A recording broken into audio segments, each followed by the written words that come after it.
So, I need to get this off my chest because I still can't believe it happened. You know those moments in life when you look back and think, how did I end up here? Yeah, that's what I'm going through right now. It all started a couple of weeks ago when I was visiting Sarah at the hospital. She'd hurt her ankle. Nothing major, just a little sprain, but you know how it is. Hospitals have this weird energy that makes everything feel a little more dramatic than it actually is. Anyway, I get there and Sarah's just lying in bed, scrolling through her phone. When she sees me, she sits up and says, "Lex, you will not believe what happened to me today." Now, Sarah's always been the adventurous type.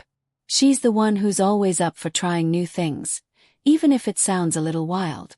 So when she told me that she'd been invited to a swing party by a couple of people she'd met at the hospital, my immediate thought was, wait, what? I mean, swing party. I had a rough idea of what that meant. But in a hospital, I didn't even know what to say. I was staring at her, trying to process the fact that she was completely serious. "It's not like what you're thinking," she said quickly, noticing my confused look. "It's just a few people, some friends, you know? A way to unwind. No pressure, nothing crazy." And then she gave me that look. You know the one. The look that says, "I need you to be part of this adventure with me." I couldn't help but laugh nervously. Sounded so bizarre, but knowing Sarah, it made sense in the weirdest way. Plus, I was curious. What the hell even happens at a swing party in a hospital? Had no idea. She kept talking about it like it was the most casual thing in the world, but I was struggling to wrap my head around it. "I'm not sure," I said, trying to keep things light. "It sounds a little much for me." But Sarah was persistent. "Come on, it'll be fine. We'll just go, hang out for a bit, have some drinks, meet some interesting people. Just a new experience. You might even like it." I hesitated. I mean, I wasn't exactly the type to do anything out of the ordinary, but part of me wanted to see what it was all about. I wasn't committing to anything crazy, right? Just going as a spectator, seeing what the fuss was all about. Finally gave in. "All right, I'll go with you. But I'm just going to observe, okay? I'm not doing anything I'm not comfortable with." Sarah's face lit up like it was the best thing that had ever happened. "Trust me, you'll have fun. I promise." The night came, and I found myself driving to the hospital again. But this time, I wasn't sure what I was walking into. I kept asking myself, what am I doing? But the more I thought about it, the more I was like, why not? When we arrived at the hospital, Sarah seemed completely unfazed, while I felt like I was about to step into a secret world I had no clue about. She led me down a couple of corridors to a private waiting area that had been transformed into this space for the party. There was soft music playing, dim lighting, and a few people mingling around. It wasn't what I was expecting. There was no loud music, no chaos, just calm, almost casual conversations. People were dressed normal. I don't know, it wasn't the wild scene I had imagined. There was something different about it, though. It wasn't just a typical hospital gathering. I felt out of place, to be honest. I kept glancing around, trying to figure out what exactly this swing party was supposed to be. It wasn't like the movies. No one was doing anything outrageous. But the energy in the room was definitely different. People were relaxed, more free. And as much as I wasn't sure what to make of it, I had to admit I was intrigued. Sarah was already chatting with a couple of people, completely at ease. I just stood there, holding my drink, watching, and trying not to look like the deer caught in headlights. But as I watched Sarah, I realized she was right. It wasn't about anything wild or crazy. It was just a different vibe. A chance for people to connect, without the usual judgment. So there I was, standing at this swing party, trying to figure out what the hell was going on. And that was when I realized, maybe this wasn't as crazy as I had first thought. The atmosphere in the room had shifted from curious to something else. The music was louder now, the conversations, and the air itself seemed to hum with an energy I didn't quite understand. People were laughing, talking, touching, everything felt surreal. I had told myself I was just here to observe, but now, standing in the middle of this room, it felt like I was watching something I didn't belong in. I was trying to keep my cool. Really, I was. But the pain in my side started to grow, sharp and sudden. I barely had time to register it before it hit me like a wave. Intense, burning and spreading quickly. My legs felt weak, and I stumbled, gripping the table beside me to steady myself. "Sarah," I managed to whisper, but the pain was taking over. "Something's wrong." Her eyes widened, and she rushed over to me.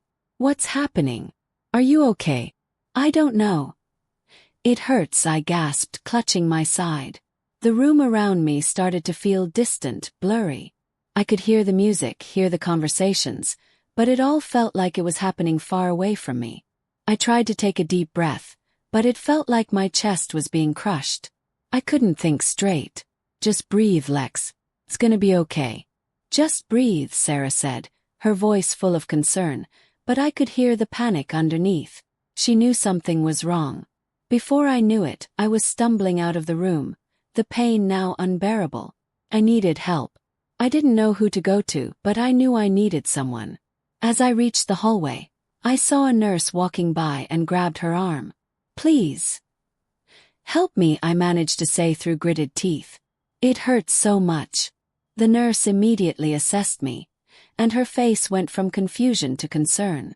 She didn't waste a second before calling for Dr. Thomas. Minutes later, Dr. Thomas, yes, the same doctor who had been overseeing this event, appeared at the end of the hallway. His calm, collected demeanor didn't last long. As soon as he saw me, he moved quickly to my side, but his gaze flicked over to the door I had just come from. Then it happened. His face went from concern to shock in an instant. His eyes widened and his mouth fell open.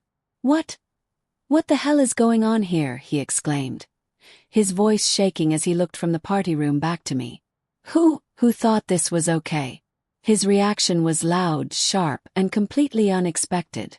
He raised his voice, now shouting, "What have you all done? This isn't a goddamn party." His voice cracked with disbelief. "This is a hospital. What in the world is happening here?"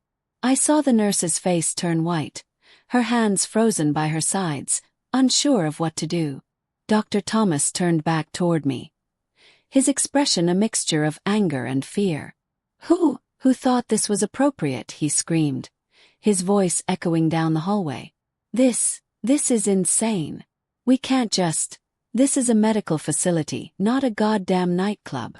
I could barely breathe, still clutching my side, but the intensity of his reaction made everything seem even more out of control. He wasn't just shocked, he was furious. "Lex, we need to get you out of here. Now," he said, his voice almost frantic.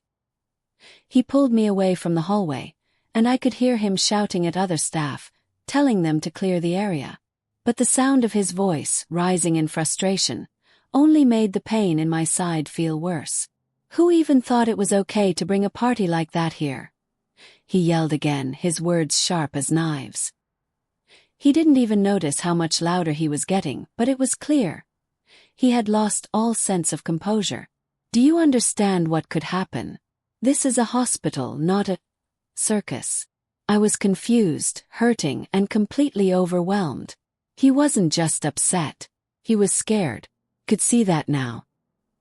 He had walked into a situation he had never expected, and it was more than just unprofessional, it was reckless. He turned to me, his hands shaking. "We need to get you to an actual room. Right now." I could barely focus on his words. I just nodded, unable to speak. My vision was blurred, and the pain was unbearable. But all I could hear was Dr. Thomas yelling, his voice shaking with disbelief and anger. "This is insane," he kept repeating, like he couldn't quite process what was happening. He was still pacing, his mind racing, trying to figure out how to make sense of it. And I just wanted to get away from the chaos. The chaos I hadn't been prepared for. And the chaos that was now starting to spiral completely out of control. Dr. Thomas rushed me into a nearby medical room. His steps quick and purposeful, but I could feel the panic rising in my chest. I was still clutching my side, the pain pulsing in waves, and each breath felt more like a struggle. My vision blurred even more now, and I could hear Dr. Thomas shouting for more assistance. The nurse who had been with us earlier was following close behind, looking equally as shaken by the whole situation. "Stay with me, Lex. Just stay with me, all right?" Dr. Thomas said, his voice firm but filled with underlying concern. "We'll get you checked out. Just breathe. Everything's going to be all right." But the more I tried to focus on his words, the more my mind seemed to slip away. The pain in my lower abdomen was still sharp, but now I felt disconnected from everything around me, like I was watching it all from a distance. I could hear people talking, moving around me, but it felt like I was in a dream. The nurse moved to my side, carefully helping me onto the examination table. "Dr. Thomas, we need to assess the situation now," she said, her voice urgent but calm. She looked at me with sympathy, but her eyes kept flicking back to Dr. Thomas, clearly aware of the tension in the air. He nodded, looking down at me with a soft expression that quickly turned into something much more focused. "All right, we'll get this taken care of. No more games, no more surprises. I need you to stay with me. Can you do that, Lex?" I barely nodded, too focused on the pain radiating from my side. The room felt smaller now, the weight of everything pressing in on me.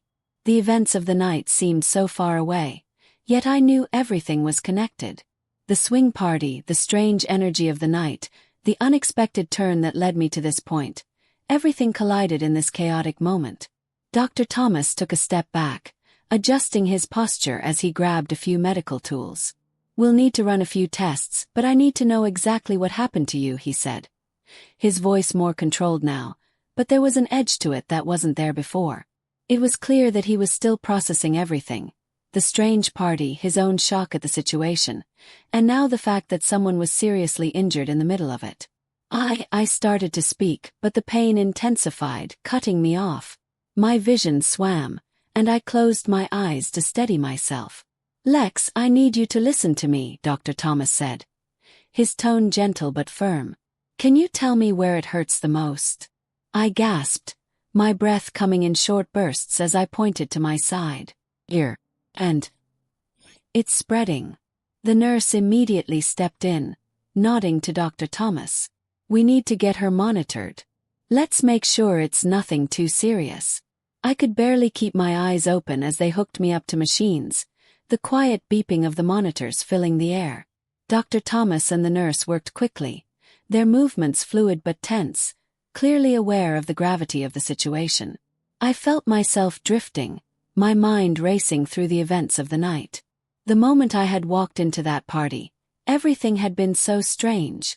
It had felt like something was off, but I hadn't been able to place it. I couldn't shake the feeling that this wasn't just a hospital misstep. It was something bigger. Finally, after what felt like an eternity, Dr. Thomas turned to me, his expression a mix of relief and frustration.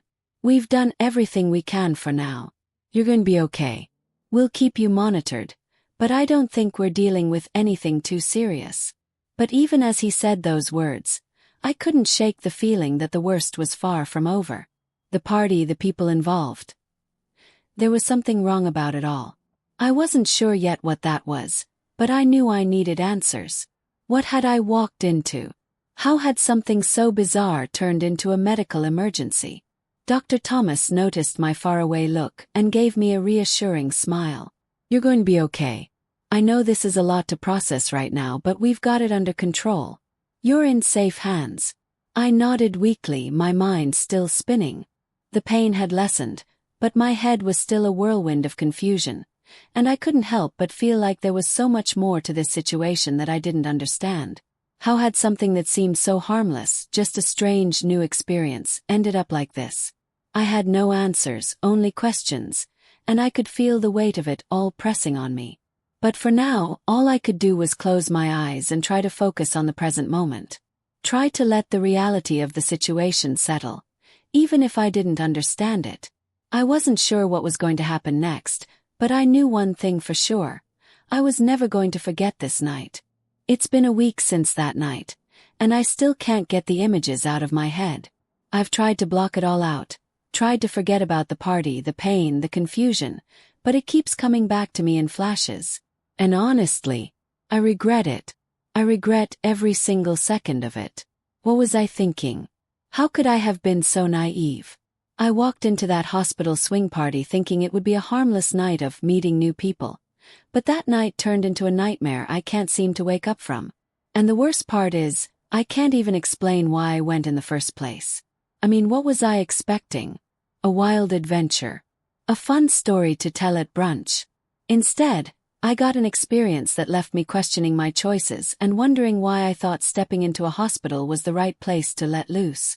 Since then, I've been doing a lot of thinking. A lot of reflecting. I realized that I don't belong in that world. I don't need to seek out bizarre experiences to feel alive. The aftermath of that night has been heavy, and it's more than just the physical pain. The emotional toll it took on me was even worse. The doctor's face when he walked into that room, the shock, the horror, it still haunts me. He wasn't just angry, he was terrified. And I didn't understand why until I realized how wrong everything had been. After I was discharged from the hospital, I packed up my things and moved to a new place. Somewhere quieter, more private. Somewhere I could just breathe and get my life back together. I couldn't stay in the same city, not after everything that happened. Every time I drove past the hospital, every time I walked down a street near it, I felt like the world was closing in on me. The memories were suffocating and I needed a fresh start. So I moved. I found a little apartment on the outskirts of the city, away from everything that reminded me of that night. The move itself was exhausting, but it felt like a form of escape, a way to distance myself from the chaos I had gotten myself tangled up in. But more than that, I've learned a few hard lessons. I've learned that curiosity, while it can lead to new experiences, isn't always worth following blindly. I've learned that there are things you can't unsee, and there are decisions you can't take back. I've learned that just because something is different doesn't mean it's worth doing. Now, whenever I think about that night, all I feel is regret. I'm not just talking about the physical pain or the injury. I'm talking about the way it made me feel afterward. How it shook me. How it made me question my own judgment. What was supposed to be a harmless curiosity turned into an experience I'll never forget for all the wrong reasons. And let me tell you, if you're thinking about doing something like that, don't. Trust me when I say it's not worth it. I know everyone thinks these things are harmless, that they're just a fun experiment, but there are too many risks. Risks to your mental and physical well-being. You don't always know what you're walking into, and you don't always have control over the situation. So I'm telling you right now, don't do it. There are better ways to experience life, better ways to meet people, and better ways to have fun. But that is not the way. It's not worth the toll it takes on you, and it's definitely not worth the things you'll end up carrying with you long after it's over. I've learned my lesson the hard way. And I wouldn't wish this on anyone. So, if you're ever tempted to step into that kind of world, just walk away. Please. Trust me, you'll be better off for it.